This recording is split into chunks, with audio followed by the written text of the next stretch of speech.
The following program is video supplemental instruction. VSI is brought to you by the Teaching Center, UF's Learning Support Center, www.teachingcenter.ufl.edu.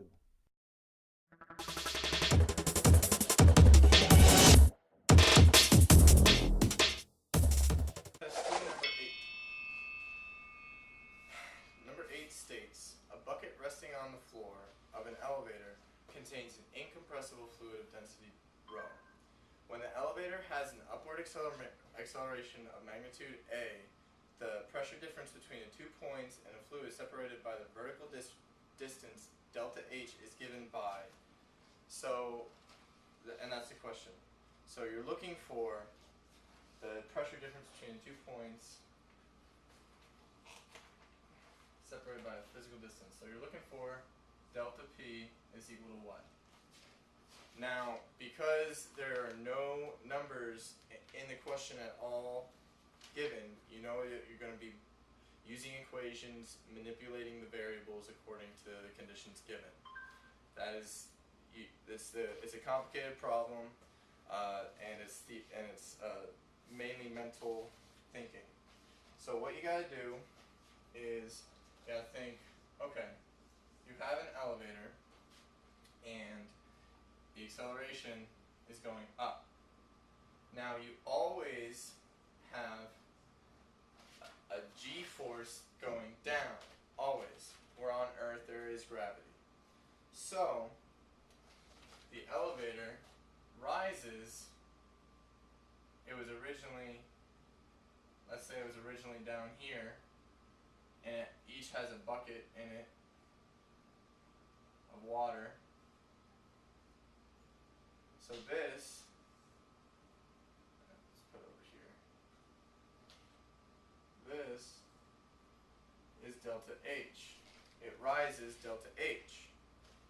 So what you need to do is you need to, in your mind, be able to see how with gravity going down and you're accelerating upwards, is that going to decrease or increase the acceleration due to gravity, and how much so?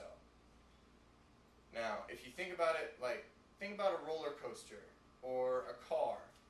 A roller coaster, as you go up, you feel yourself being sunk into the seat more so. Same thing with a speeding up car. If you have a car that really goes and all of a sudden your neck jerks back, okay? Even though you're accelerating that way, you feel the acceleration backwards, okay? Because you are an accelerometer.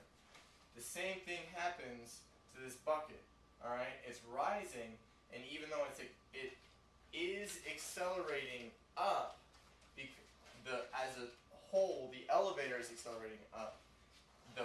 It is not being forced upon. It is not trying to accelerate that. It's not causing it.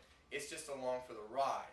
And so it feels that acceleration as it goes up, but it feels the acceleration down. So really, you have A and G both going down on the bucket of water. Right? Yes. So what you want to do, now we know that in reality the acceleration that it feels is G plus A all together. Right? Don't need to have that anymore. You have both of these together. So what is the equation for delta P? Delta P is generally rho G H. Now, or rho G delta H. Let's go with delta H. Same thing, but delta H. Now, we don't just have G though. We have G plus A.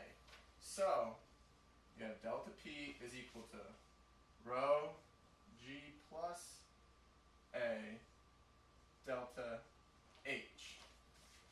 Sure enough, that's the answer. It's just a theoretical, mental picture type of equation where you don't even have to manipulate the equation much at all, you just have to think about it. You have to think about how if you're being accelerated up, but you're not the one doing it, Think about it this way. If you're jumping up, your stomach feels pressure down. That's just the way it is. And if the elevator is going up, the bucket feels that acceleration that it's going up, downward. And so it adds to gravity, higher gravitational force.